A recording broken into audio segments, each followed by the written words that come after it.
Hey, this is Megan's Story, and you are watching Band Chat. So, hey everybody, welcome back to Band Chat. You guys know me, I'm Bonny Freimuth, but guys, tonight I have one of the more special people in my lives to introduce to you. Those in our local area, we know him very well. I'm very blessed to call him a friend as well as a colleague. And his name is actually the most brought up name in all of Band Chat history. Ladies and gentlemen, I'd like to introduce you to Kevin Enlow from Lujack Promotions. Yay! Welcome, Kevin. How are you tonight? Good. You know what? I am actually doing really well. I've been very blessed to have so many folks really supporting Band Chat, and now the ball is rolling on it, and I'm really excited because I'm able to introduce folks like yourselves. And there's a good reason why. And that's because you've changed people's lives in our industry. You have given people a platform and a voice. You have given us our dignity within our community, as well as the respect of a fellow musician. And I really wanted to talk to you about that tonight because I don't think you understand the impact, or maybe you do. I don't know. I mean, the impact that you've actually had on the Pacific Northwest and our music industry. So Kevin is a musician. Let's go there first. So why don't you tell everybody about your projects and the things that you do as a musician? Well, actually, as a musician, I'm not really playing anymore right now. I still diddle around playing on my guitar. I'm a guitar player. Um, just recently, my friend Chris Jones blessed me with a 12 string, and I haven't had a 12 string in years. So I do sit here working, and I just go, I just got to stop. Oh, ding, ding, ding, ding. And I do that for a while. Then I say, okay, I got to get back to work. But um, I started off started off with just me and a drummer, and we were playing Rush, we were playing Scorpions, Nugent, all these kind of things, and we're doing house parties and keggers or in the woods, and it was just the two of us. And then we added a bass player, then we added a singer, and said, "Hey, we're an actual band." No, it's funny how that happens out of nowhere. I get it. Yeah, because we were just playing. He was learning his drums, I was learning the guitar. So, and we were friends. So we said, let's just jam and play. And we kept pushing each other to do more, better stuff. I was heavy in the Journey. He was heavy in the Rush. So when I had to start playing some Oh, Rush stuff, that's some it's a great whole combination. new learning. Yeah, Yeah, great combination of not just melodicity, but it's also like talent and then, you know, the nostalgia. I love that. So right. on top of that, you were one of the few individuals out there that actually book bands when you find something creative enough to put it together. You have done that. And you've been really instrumental in my band's success as well as our presence and our ability to mold into different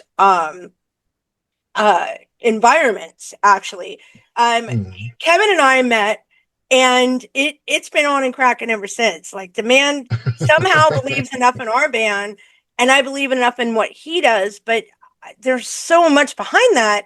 Why don't you tell me more about the fact that you do book bands, but you're not a booking agent? Does that make sense? Yeah, for me it does. Me too. I don't want to just book. I didn't want to book with just one venue. I've done that twice before, and it didn't kind of work out. It didn't work out both times. It didn't work out. They had their ideas how things were going, and I had mine, and I just decided I can't do it. Both places ended up closing down, unfortunately.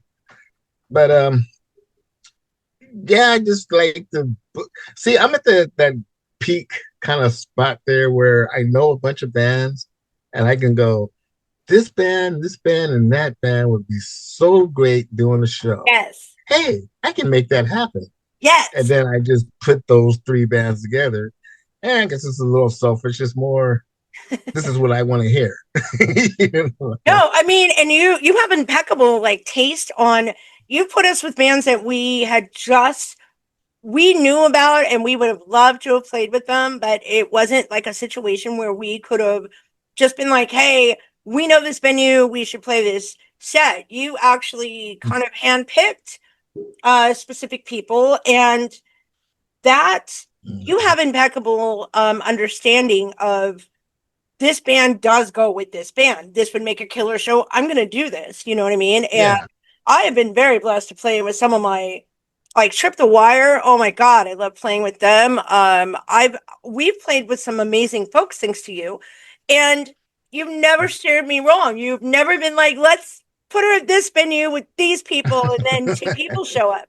Every time that you've put us, or and most of the time bands have this bad problem where they want to micromanage who they play with, and sometimes Innocence Torn is really good about putting our hands up in the air and letting the universe decide, because we're not willing to force it.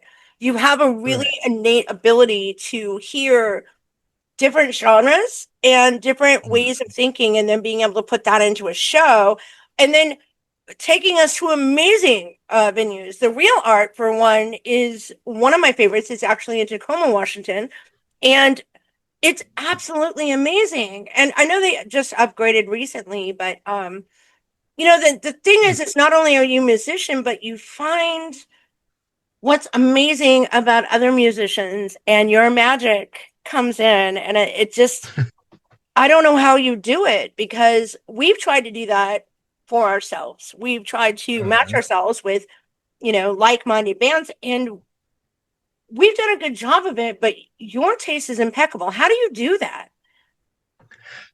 I don't know. See, music has been around with me forever. I grew up listening to Motown and all that kind of stuff. And that's where I'm playing the guitar. That's where I kind of got that rhythm from, is that Motown rhythm. You And then do. when disco came out and I was in school, I listened to disco. I'll admit it. I listen to it. I still listen to it if I get a chance, and I still like it. I don't lie, I still do. And then I've gotten to when I started playing guitar. Like I said, we started off with the old Beatles Mel Bay book of Beatles songs and stuff.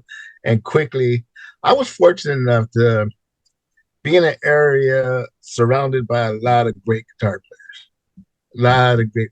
Put it in perspective, I went to Washington High School. The school next to ours was Spanaway Lake High School. Oh, wow. Spanaway Lake High School is where Jerry Cantrell went to high school. We all partied together. We all went to keggers together. We've all played together. Wow, Jerry Cantrell. And, Okay, we just dropped a big name. yeah, and then some of the other guitar players that, for whatever reason, took an interest in me and decided to show me stuff. They may not have the big name like Jerry Cantrell, but they were awesome guitar players. And they still are. I see them do clips, and they're doing Steve Vai and stuff. And I'm just like, geez, you sound exactly like him. Wow. But, he's a manager of some big company or something now, so. But just finding the different musical, I don't know, and it goes with the personality. Like when we started talking and stuff, I could tell what your band was made up with, and that little thing. I don't know what that is. We're we're dead serious, but at the same time too, we have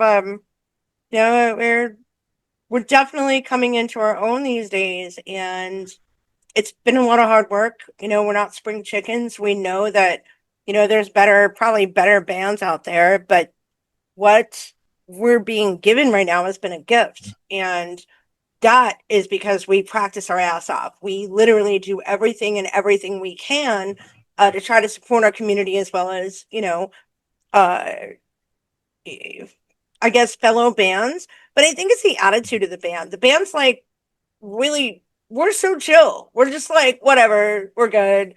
The only problem is me having to do James's makeup in the green room.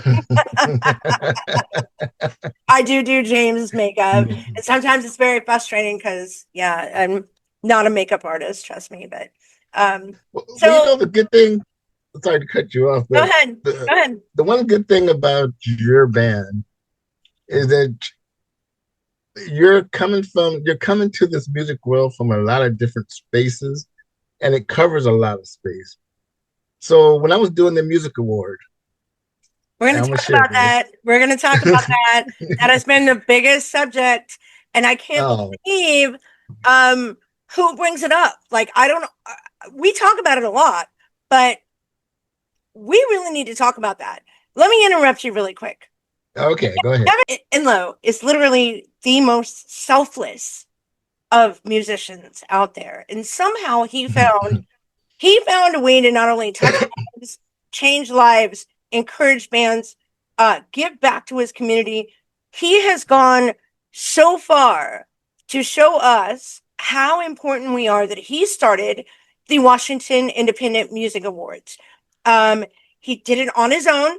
He was going through. I know this has gone on before, but last year he was going through a bunch of personal shit. His mom had passed, and I'm very sorry for that. And all Thank in the midst of the chaos, this man put on literally a life-changing award ceremony for the Washington State entire music community. And I'm very fortunate that I won 4 of those awards. My band did. And we remain friends. He never even let on that I was that way. But that night changed my life. You changed my life in so many ways. And I didn't catch the impact of what you have created for everyone around you, right? Like, you weren't up for an award, which I was like, seriously? He deserves a humanitarian fucking music award of the year. Like, that vibe. You brought a community of not just musicians, but from every genre on the planet. You allowed voting to happen. Our community voted on different genres. And then you brought us all together for this mind-blowing, so structured, like it was. You walked in feeling like, holy shit, dude, this is the Grammys, right? This is the Grammys for Washington It State. was nice. Wow, Kevin, like, this is something that almost all guests that come on Band Chat have spoken about. Your name has been brought up so many times, and the reason why is because we can't be more grateful for what you've done for us. Why? Why? And the awards, like, I'll show you guys one of them because it's right above me. Look at this thing. That's a fucking Grammy, bro. And you made us feel so special. And this isn't the first year you've done it. God, it is such an honor that you would care enough about your industry to do something like this. Let's start from the beginning. Let's talk about the Washington State Music Awards and why it is that you did this. Why didn't, like, the industry do this? Why did you do it? Well, okay. So I'm putting out the spot, bro. That's my job. that's fine. So what had happened was, in 2020, I had to go in for surgery. I had a diaphragmatic hernia, and I guess my liver was pushing through my hernia, and everything else, all the other organs were moving around. Just enough to say I was in a lot of pain for a long time before the surgery. And I had to leave work that I had been with that fit for 15 years. And then after 3 months, they telling me my insurance is going to be cut off. So then I had to go, trying to find new doctors, going through all that rigmarole. Then bills are piling up and everything else. Get that. And then Shelly, my wife now, she was like, girlfriend. Love you, Shelly. Much love to you, girl.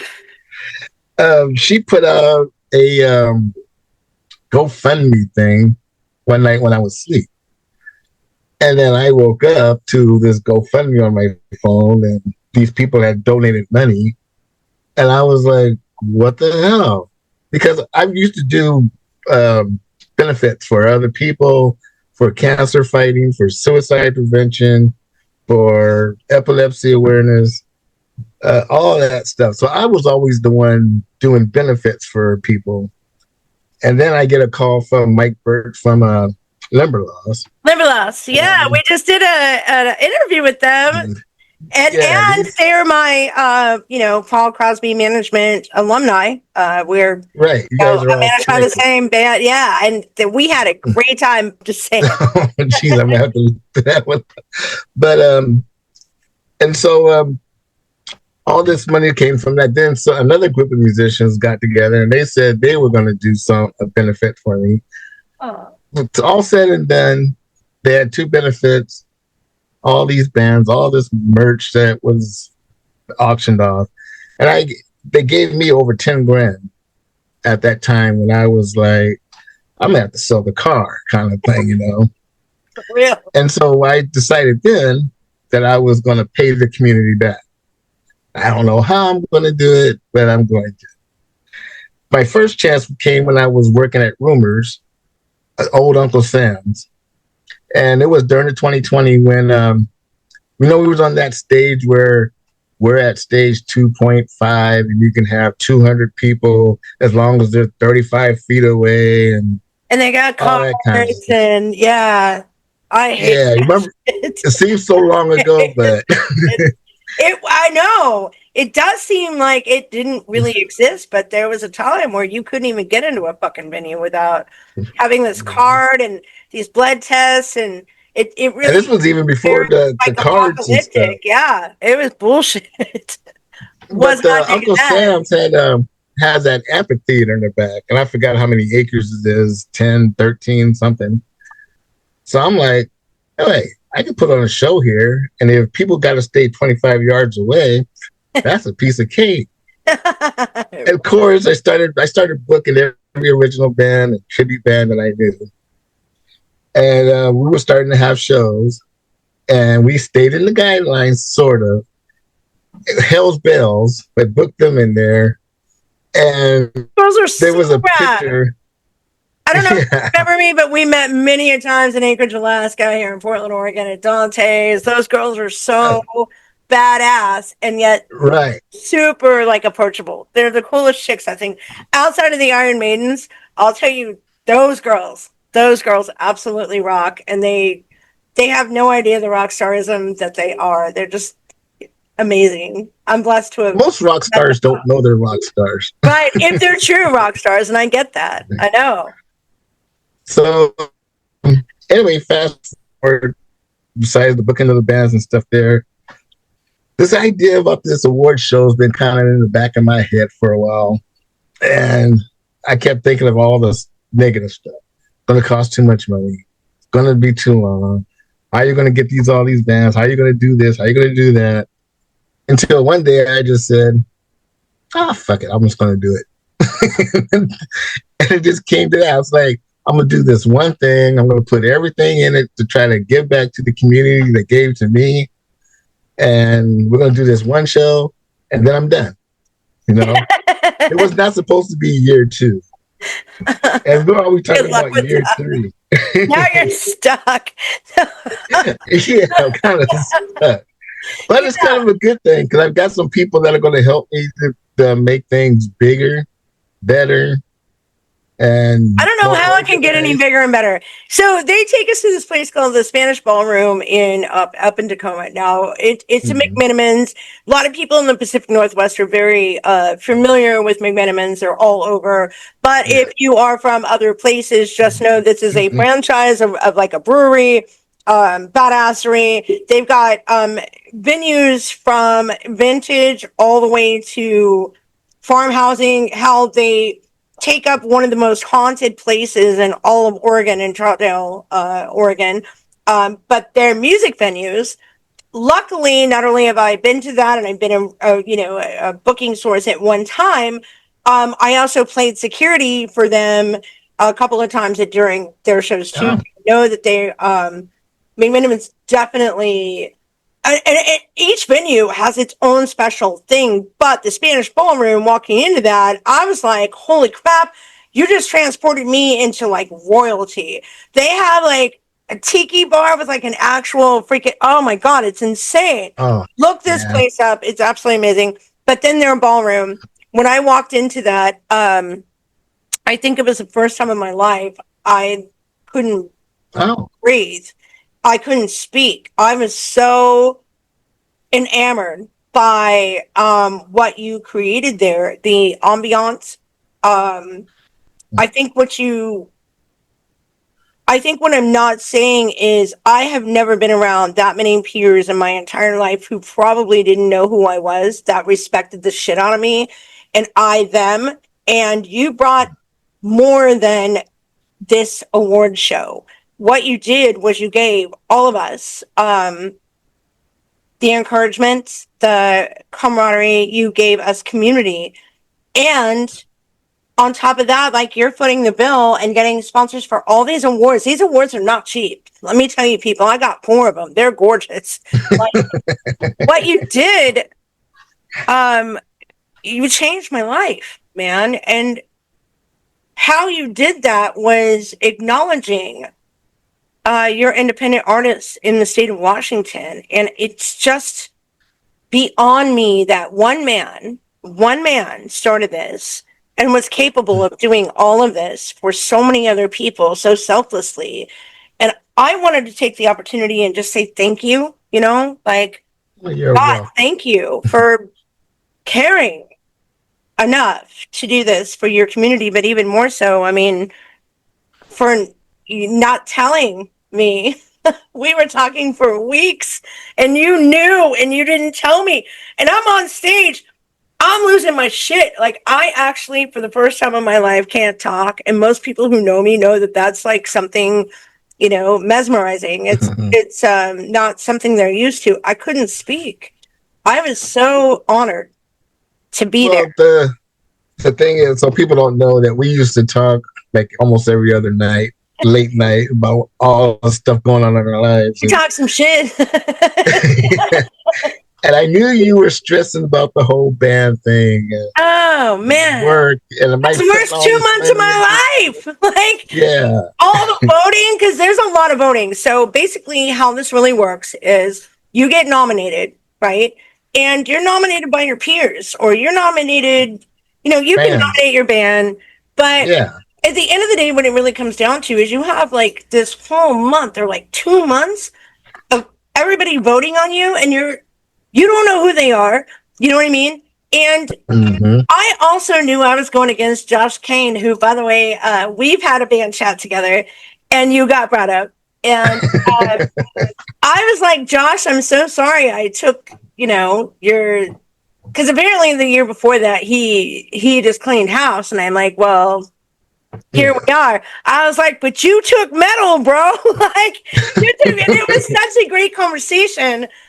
I think what it really did was it opened up the door for other bands to start talking and have that camaraderie. I mean, you're absolutely. Well, the thing I really wanted to was exactly what you said, is to bring all these musicians together, the country guy, the jazz guy, the metal guy, the rock guy, and you guys sit at a table and find out all the stuff you have in common. And then it might be, hey, man, why don't you come over to the studio and work on this song, do a solo for us on this song, or bring your saxophone and do this on this song for our metal song. This would be just so cool. That kind of thing. Well, and not to interrupt you, but that's something else you did was, I didn't realize that this community here in Washington State has so many different uprisings in the sense of like supporting children. There's people who are working for scholarships for children. Like, they're doing benefit shows to be able to, house a school of rock, or they're doing judging karaoke contests for, karaoke. People make fun of it, but at the end of the day, these are singers who never had their shot, and now they're getting a shot.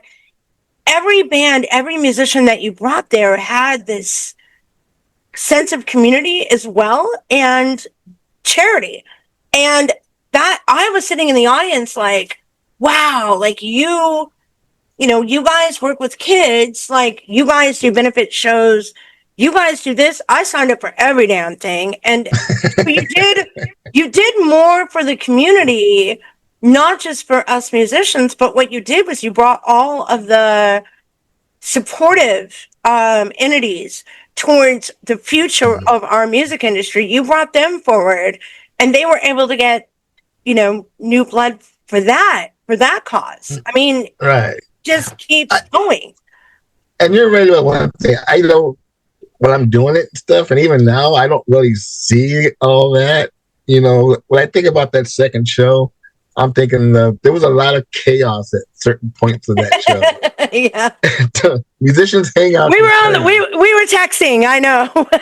Yeah, We went through hell, and on top of that, you're dealing with a family loss, a regaining of family. You were going through so much, and you just set so much aside. And I remember you telling me, and I hope that it's okay that I'm sharing this, but I'll be emotional about this when I can be. But right now, it's really about this, and you were so strong and so influential to me during that time. You've changed part of me, Kevin, and I really, really love you for it.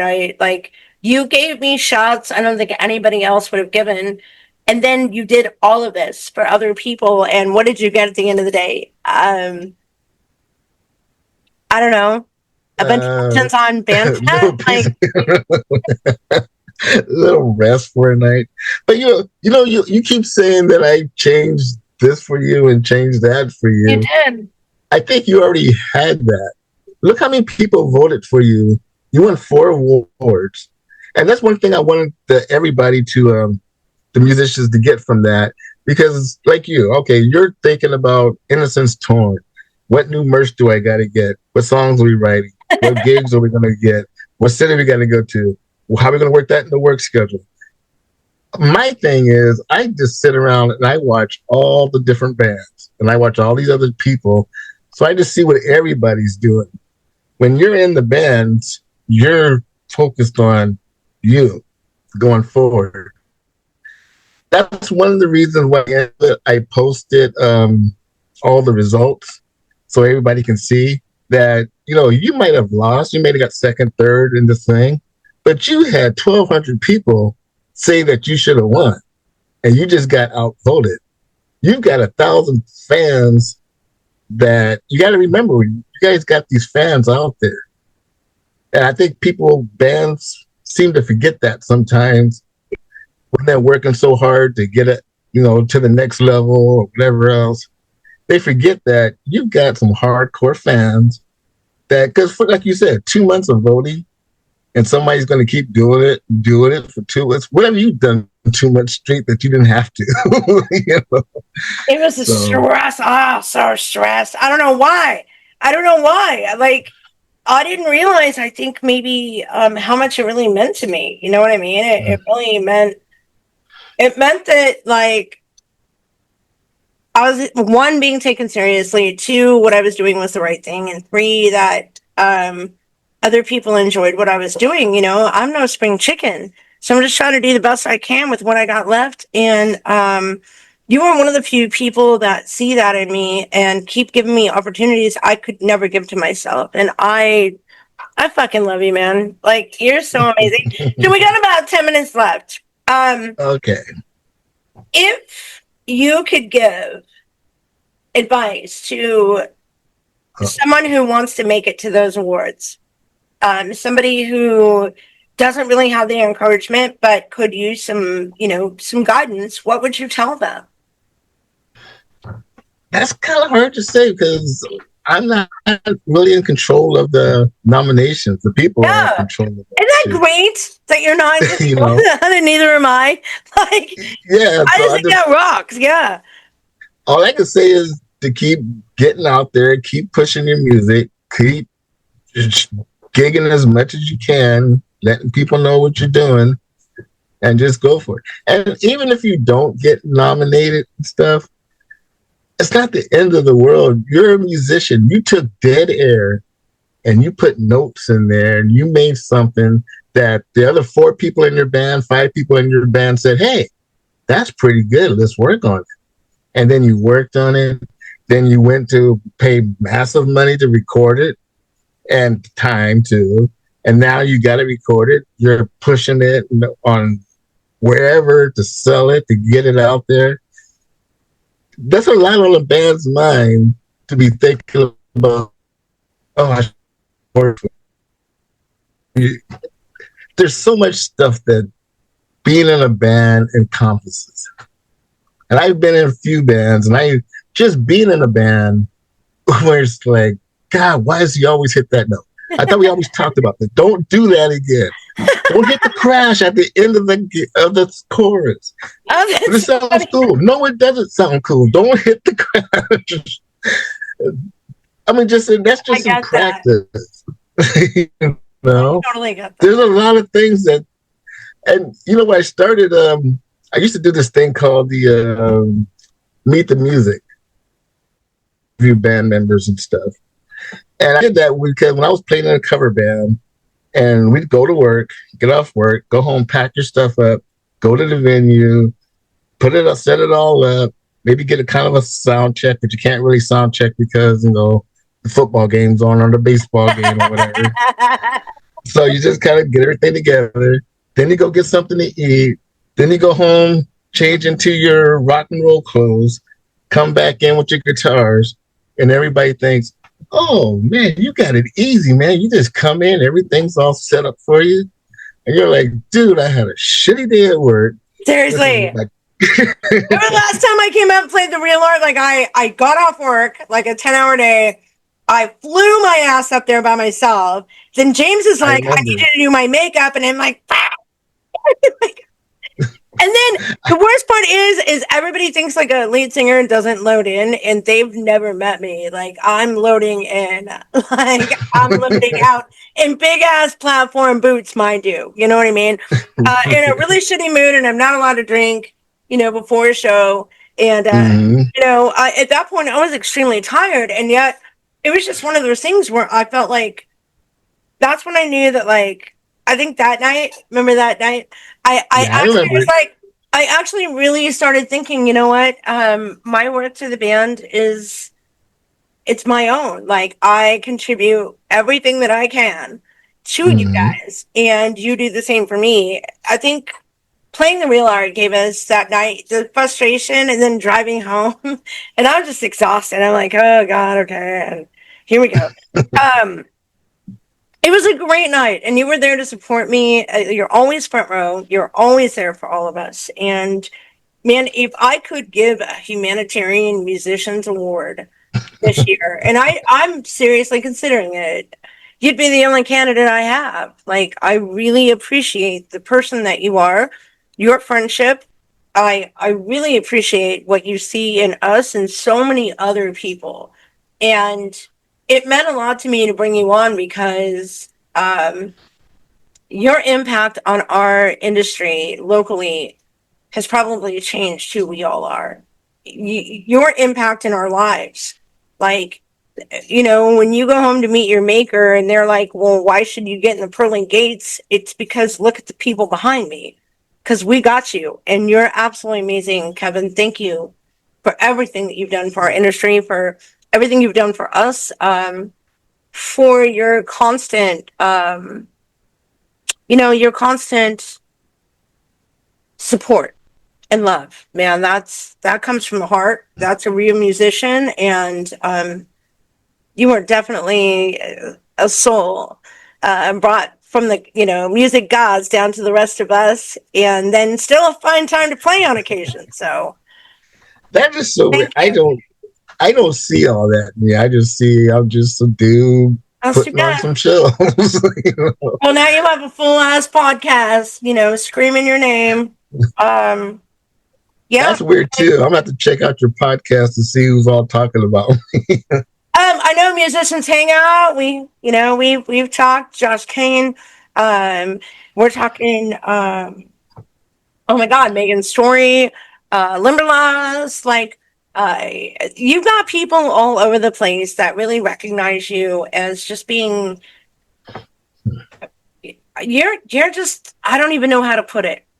What Me you either. do, what you do, what you do for us is tenfold anything like we could do for you. The best we can do to repay this kindness is to give it away to other people, allow other people Yes. to share a stage with us, to continue doing what we're doing, and support those who are in the Washington Independent Music Awards, you know, even if you don't know who they are, support them anyway. I don't know if I'm going to be eligible to share.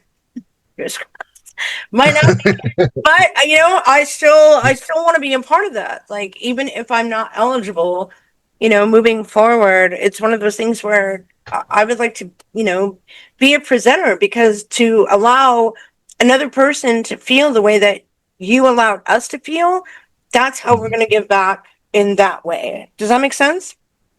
And you can also help any other bands that you come across that could use a leg up, and support the venues. We're losing the venues way too fast.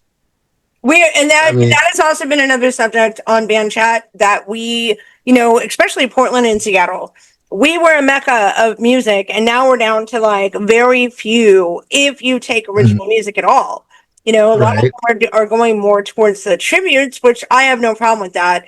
It's just that it limits my ability to be seen and be able to promote, and it also limits who I can bring on to the next show, and that's a fucking bummer, because this still is the mecca if we got our shit together. Now, after going down to San Diego, I'm starting realizing, like, okay, there is a vibe still somewhere. It's just not here, and you know, it's really scary to me that we're limiting ourselves based upon what we can do.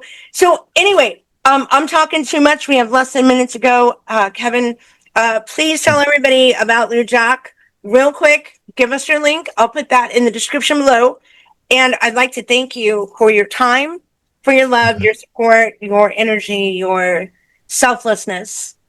You are definitely an angel sent from the metal gods, to the rest of us, and we love you, man. Thank you. You know, my head's getting so big. It's gonna pop. Good, that's my job. Then I did my job. Well, biggest thing going for Lujack Promotions right now, and that's where you can find me, Lujack Promotions. The biggest thing going right now is I'm working with Dano at the airport lounge. And book us there, book us there, book us there. We saw the lighting. We want to go. And that, son of a bitch, people, this is the worst part of Band Chat when it cuts them off like that. I do apologize, but Kevin and I have been talking like this for so long, it's ridiculous. This was literally a conversation between friends. I wish I hadn't interrupted so much. He had so much to say. However, I do plan to bring him back in the future, so I hope you guys stay tuned for a future episode with Kevin Enlow. Coming up next week, guys, we've got another Band Chat for you, and this time we are sitting down with Even Dave from Trip the Wire. Yes, we talked about them in this Band Chat. Yes, we played with them before, and yes, they are super badass. I cannot wait for you to meet them in the green room, in your living room, this next Friday. If you're listening on Metal Cross Radio, we cannot thank you enough for checking us out. If you're watching us on YouTube, thank you so much. Don't forget to like, subscribe, and share. And IT Band Chat, Innocence Torn Band Chat, now has its own Facebook page. Just look it up, Innocence Torn Band Chat. Come over there and follow us there as well. All of our content is rebroadcasted there, as well as Metal Cross Radio. So until next week, we hope that you guys have a cold one in your hand, your horns held high, and always willing to do a stage dive. We will see you next week. Let's go!